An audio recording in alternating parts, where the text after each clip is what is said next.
They said she was too pretty to be taken seriously. At first, it sounded like a joke, a backhanded compliment. But soon, it became clear. This wasn't just office gossip. It was the reason she was passed over, overlooked, and eventually fired. All because of how she looked. No scandals, no mistakes, no missed deadlines. Just the way she carried herself, her confidence, and yes, her appearance. That was enough for them to decide she didn't belong. But what they didn't realize was that she wasn't going to take it quietly. Her name was Maya. Fresh out of college, she landed a dream internship at one of the most talked-about startups in the city. She worked harder than anyone else, stayed late, took notes, learned fast, and never complained. But instead of recognizing her work, they whispered about her in boardrooms. They called her the pretty intern behind her back. And when the time came for promotions, Maya was the first to go. No explanation, just a forced smile and a cold goodbye. It stung. But Maya wasn't broken. She was building something, quietly, patiently. After losing her job, she did what no one expected.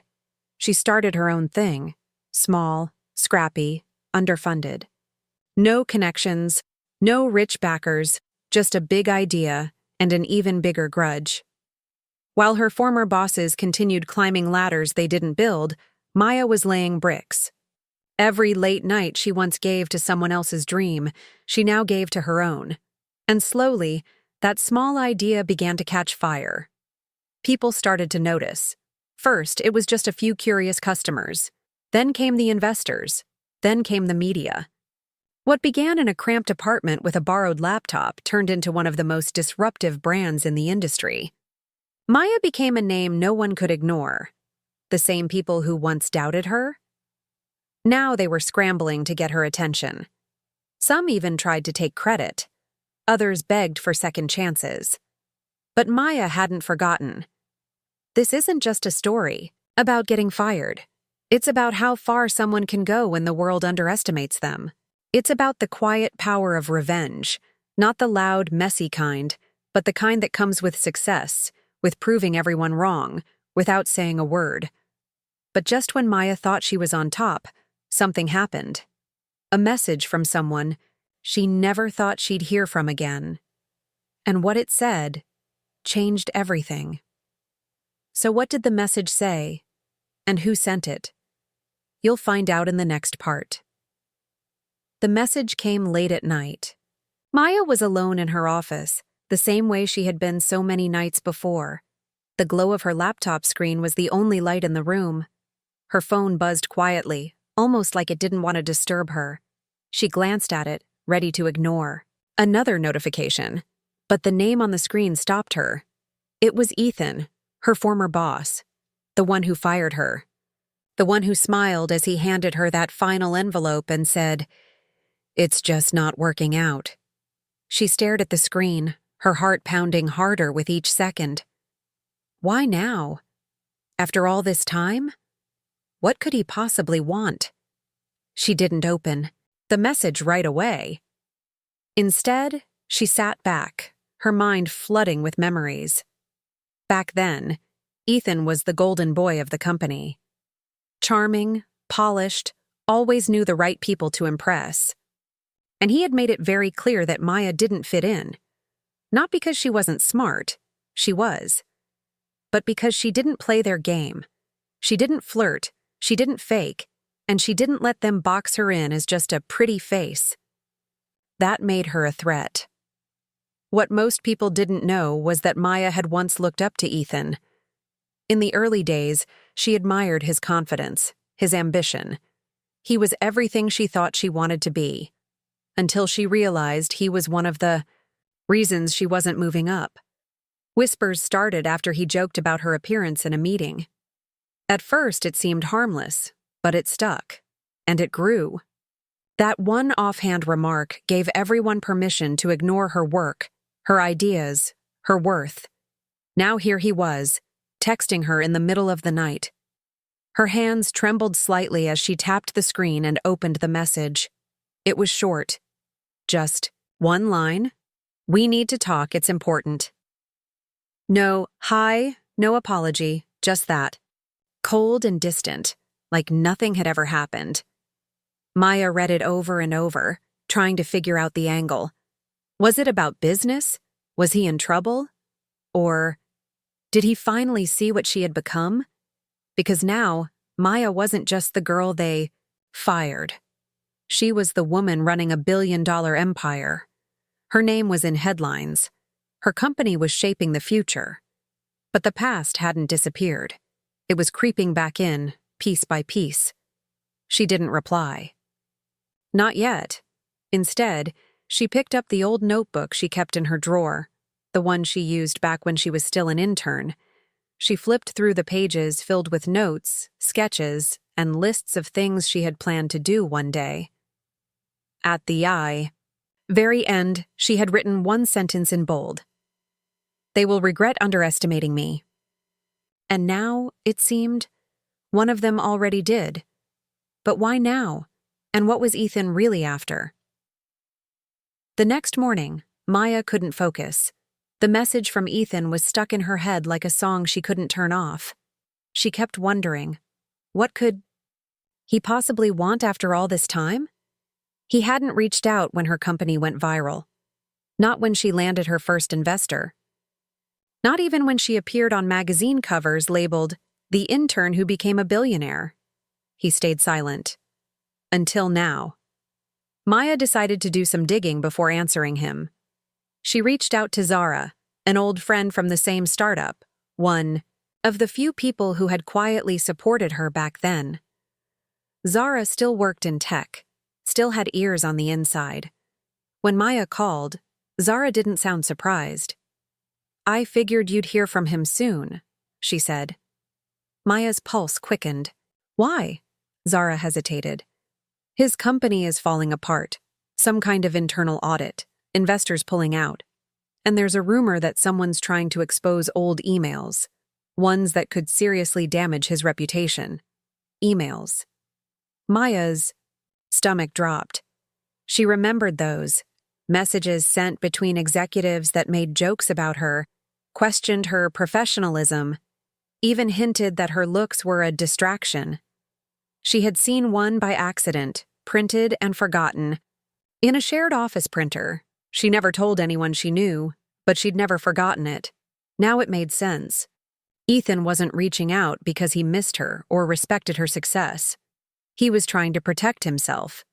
He thought she might be the one behind the leaks, or worse, that she still had copies of those emails. But Maya hadn't leaked anything. Not yet. She closed her laptop and looked around her office. Sleek walls, awards on shelves, the quiet hum of a company she built from scratch.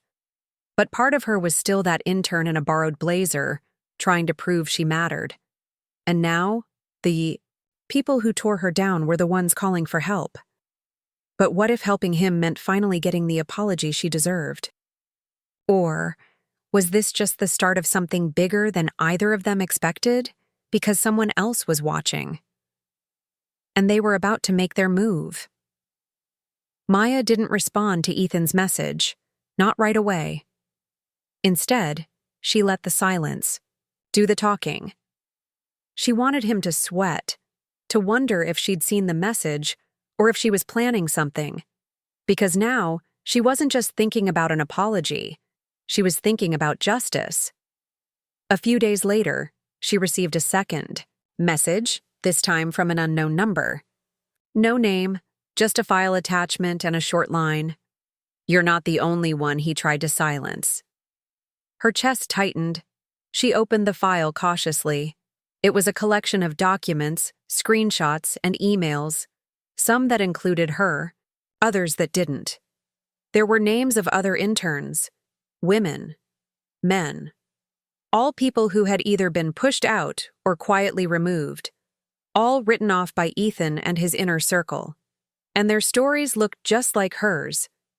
Suddenly, it wasn't just personal, it was systemic. Maya sat alone in her apartment that night, the city buzzing outside her window. The more she read, the more pieces fell into place. Ethan's downfall wasn't just karma, it was years in the making. He had built his reputation by stepping on others, by using charm to cover manipulation. And now the truth was leaking out from every corner. But who was behind the leaks? She considered going public. She had the platform, the audience, the media would eat it up. Billionaire ex-intern exposes former boss. It would go viral in seconds. But something held her back. It wasn't fear. It was something more complicated. If she went public, she'd be dragging others into the light too. People who might not be ready to share their stories. She needed more information before deciding. Then came the knock at her office door. It was after hours. Most of her team had gone home. She opened the door cautiously and froze. It wasn't Ethan. It was someone she hadn't seen in years. Ava. Ava had been an intern with Maya back then, quiet, sharp, and gone within 3 months. No one ever said why. And now she stood in front of Maya, holding a folder and looking like she hadn't slept in days. "I know who sent you the file," Ava said, her voice low. Maya stepped aside to let her in, her heart racing. Ava dropped the folder on the table. Inside were more names, more files, more proof. But that wasn't all. "There's something else," Ava said. "Ethan's not the only one watching you." Maya's blood ran cold. "Who is?" Ava didn't answer right away. She just looked her dead in the eye. "You need to be careful, Maya. You're not just a threat to him anymore." Maya stared at Ava, trying to read her face. The room felt smaller somehow, the air heavier. "What do you mean?" "I'm not just a threat to him anymore?" she asked, her voice barely above a whisper. Ava glanced around the room, then lowered her voice. "Ethan isn't working alone. He never was. There's a group, former execs, investors, people with serious power, who helped cover up what he did. Some of them are still active in major tech companies. Your rise threatens all of them." Maya's pulse was pounding now. It made sense. She always wondered how Ethan had moved up so fast, even after so many people quietly left or complained. There had to be more behind the scenes. People protecting him, maybe even encouraging the silence. But now, as her company became one of the biggest names in the industry, her very success had turned into a spotlight, and it was shining straight into all their secrets. Ava slid another document across the table. "One of them is already inside your company." That made Maya go still. "What do you mean inside?" she asked slowly. Ava nodded. "A plant. Someone they put there to keep tabs on you, and possibly to sabotage you if things went too far." Maya grabbed the paper and scanned the list of names. She didn't recognize all of them, but one stood out, a senior manager in her operations team. Someone she had hired just a few months ago, friendly, efficient, and always just quiet enough to avoid attention. Her stomach turned. "This is bigger than revenge, Maya," Ava said. "This is about control. You weren't supposed to win. You weren't supposed to build something they couldn't touch, but now they're scared, and they're watching everything." Maya stood up and looked out the window. The skyline felt different now, less like a victory, more like a battlefield. She had thought the hardest part was proving herself, but now she realized the real fight was just beginning. This wasn't just about Ethan anymore. It was about a whole system built to keep people like her out, and the lengths it would go to in order to protect itself. Her phone buzzed again. Another message, this time from the unknown number. "You're being watched. Be careful who you trust." Maya turned back to Ava. "If they're inside," she said, "then I need to find them. Fast." Ava nodded. "You only get one shot, Maya. They're not just trying to stop you, they're trying to erase you." And in that moment, Maya knew this wasn't just a story of success anymore. It was war. Maya didn't waste time. The next morning, she called an emergency meeting with her legal and security teams, under the guise of a confidential restructuring plan. She wasn't ready to name names. Not yet, but she needed eyes on everything. Emails, logins, server access, internal comms. Quietly, she started watching. She changed her passwords, moved sensitive files offline, rerouted calls. Every move. Calculated. Every step deliberate. Within 48 hours, something strange happened. The employee Ava had warned her about, Jason, her trusted operations lead, suddenly resigned. No explanation, just a vague email thanking the team and wishing everyone luck. The timing was too perfect. Maya checked his access logs. He'd been trying to download large amounts of internal data in the middle of the night. Luckily, her new protocols had blocked him. Still, it confirmed everything Ava had said, but that wasn't the end. Later that evening, Maya received a message through an encrypted server. It wasn't from Ethan. It was from one of the top investors in her company, someone with a clean reputation, always supportive, always smiling at press events. Attached was a contract she didn't recognize. Buried in the legal text was a clause she had never approved, one that gave majority control of her company to a hidden holding group if certain risk conditions were triggered. A group she traced back to, you guessed it, Ethan and his circle. They had planned this from the beginning. The sabotage, the surveillance, even Jason's hiring. It was all a setup to force her out. And now they were trying to use her own success as the final weapon against her. But Maya didn't panic. She had learned how power moved, quietly, strategically. She made one call, then another. And the next day, she walked into a press conference that no one expected. In front of flashing cameras, Maya publicly exposed the entire scheme. Jason's resignation, the planted clause, the connection to Ethan's network, and the years of buried harassment. But she didn't just speak for herself. She brought others forward.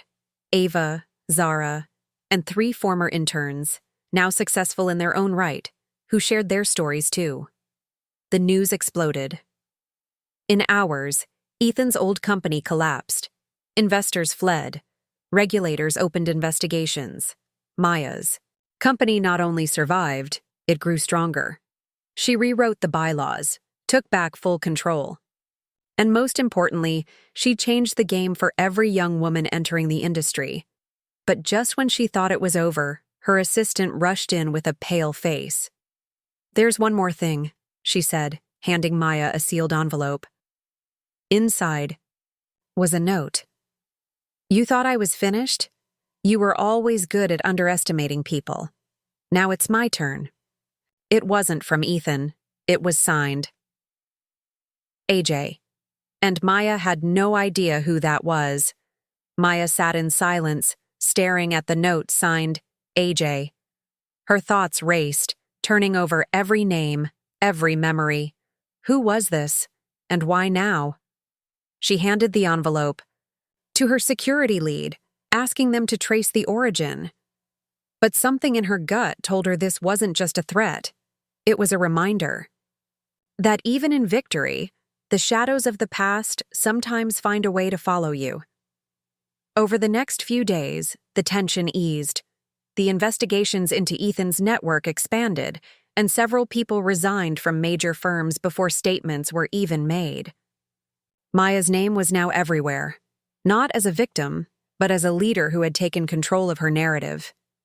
News outlets called her the intern who rewrote the rules.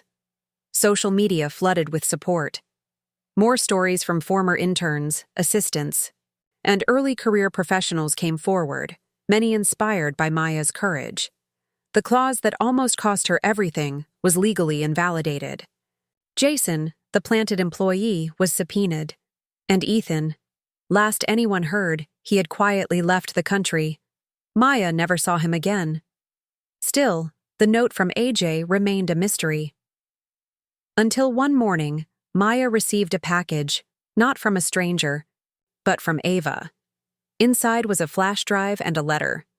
Ava explained that AJ was the name of another intern, Amira Jackson, someone who left before Maya even joined. She had been the first to try speaking up about the toxic culture years ago and was silenced completely. No one ever heard from her again, until now. The flash drive contained files, messages, and journal entries from Amira, documenting everything she experienced. It was proof that the system had been broken far longer than anyone realized. Maya read through every word. Some parts made her angry. Others made her cry. But most of all, it gave her clarity. This wasn't just about one man, one company, or even one industry. It was about people like Amira, forgotten, dismissed, erased. So Maya created something new. She launched the Foundation for Fair Starts, an initiative to protect and support interns and early career employees across tech. Legal support, anonymous. Reporting, mentorship, all rooted in transparency and accountability. No more silent exits, no more being punished for how you look, where you come from, or who you won't pretend to be. Her story had started with a job lost because she was too pretty, but it ended with something far more powerful, a future where no one would be forced to shrink just to fit in. Maya closed her laptop one final time that night, the skyline glowing behind her. She had built more than a company. She had built a legacy.